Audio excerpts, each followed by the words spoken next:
Take a ride down the Palisades, end up in Pomona, take a ride on some cute little road, and there's just a nice, unassuming strip mall. Kosher pizza, check. Kosher Pomona Grill, check. Perhaps the only kosher Korean restaurant in the entire country, check. This is us getting our bim bim bim bum bumps on at Pomona Kosher Grill. Korean food and burgers, Pomona, New York. To understand the uniqueness of what we're experiencing here in this entire country, I cannot name one other place in the entire kosher eating country of the United States and Canada that has certain things on the menu, right? They have glass noodles on the menu, bimbaps, all the cool Korean things you wanted to try, they have it in this really cute, unassuming place. We're gonna start with dumplings. These are a vegetarian fried dumpling. These are Korean dumplings. I mean, the inside is going to be something a little different, and even the outside, the fry. I'd like you to try one too. Dipping sauces.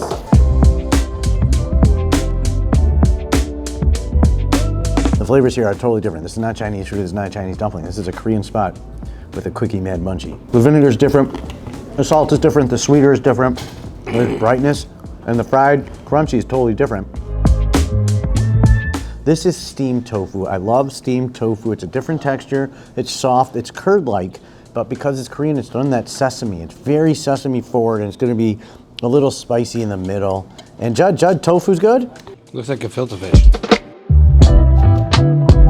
Judd has nailed it on the head. It is Korean, like a filter fish without fishy flavor. Beneath those sweet, nutty notes of like a good steamed tofu, it's really about everything that goes with it, and there's really beautifully cut carrots and other vegetables that are just a sweet crunch, a sweet pop.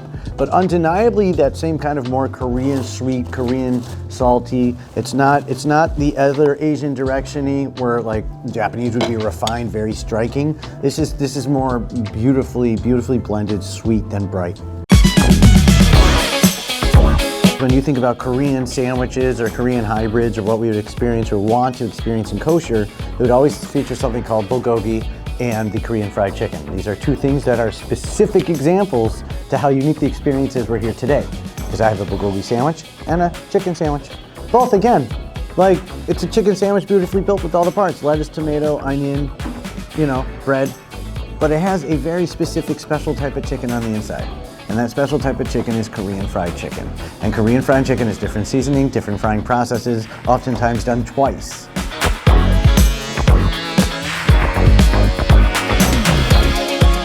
If I were to go to a place and they had a chicken sandwich, I would always get a chicken sandwich because I love the combinations of what creates a chicken sandwich. The standout part about what we're featuring here is that there's an incredibly delicate, almost sharp crunch that is done because the starches are different, the frying's different, the flavorings are different. That's what we're doing. We're having schnitzel from a totally different part of the world. Bulgogi is Korean barbecue to the max. It is taking beef, it is marinating it in a sweet and a salty and a little spicy, a little oniony. It's about the love and prep it takes to cook it. It's a process. And we're in the only place in the country that I think is serving this in its true like Korean form on an American sandwich like this. That is not barbecue sauce, that is not soy sauce, it's soy sauce present, and it is a Korean bulgogi sauce. There's sesame, I think there's a little plum in there, but it's just a gentle like touch of sweet, but an excellent it's an excellent steak sandwich from a different part of the world, but built with our steak accoutrements. Japchae.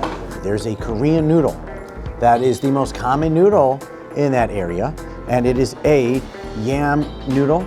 It's called a glass noodle, or more specifically, Japchae.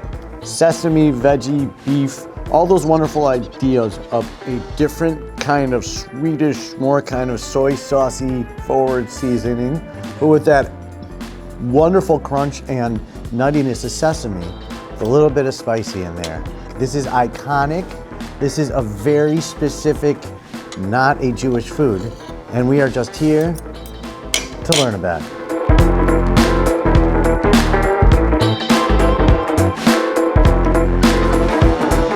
I love that. It's such a delightful texture and jiggle and chew, and everything else is kind of in familiar territory, but that textural delight is why the glass noodle is so perfect here and why it is so incredible to be able to try this kosher in just an unassuming little place in Pomona. What we have here is that hot pot famous kind of delight. It's called a Bim bab, bim bim bim bab, bim bim bim bim bim bim bim bim. Yeah, he went to school for that. Bibimbap. It is that delightful hot pot kind of rice that gets crispy and then you throw all the veggies on top. We opted for chicken and then that wonderful, delightful egg. And you have to notice sesame seeds are so important to the cuisine. We also have a killer sauce. So the way that I like to do this is I'm gonna bim, bim, bim, pop. And then we're just gonna kind of let it all mix. Oh, the flavors coming off here are killer.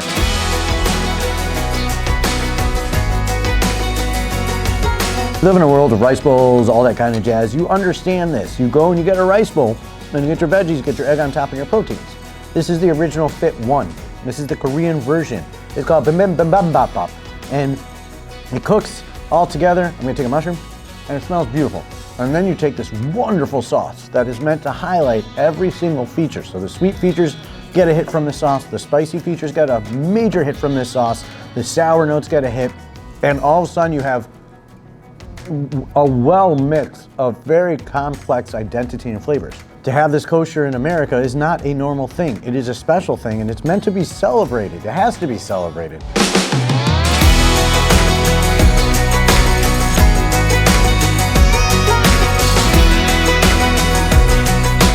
Nobody else is doing this. This is your point of benchmark of content. This is how we understand what Korean food should taste like because we have found a place that is able to offer this quality level of original fit Korean food to the kosher community. Perhaps if you want to know what Korean food tastes like and you want to be able to experience it in one of the finest kosher spots to ever experience it in, it's going to be this place. It's going to be Pomona Kosher Grill. An assuming little cute little strip mall as all the great places are. Pomona, New York. Like Muncie, I guess, right? Pomona.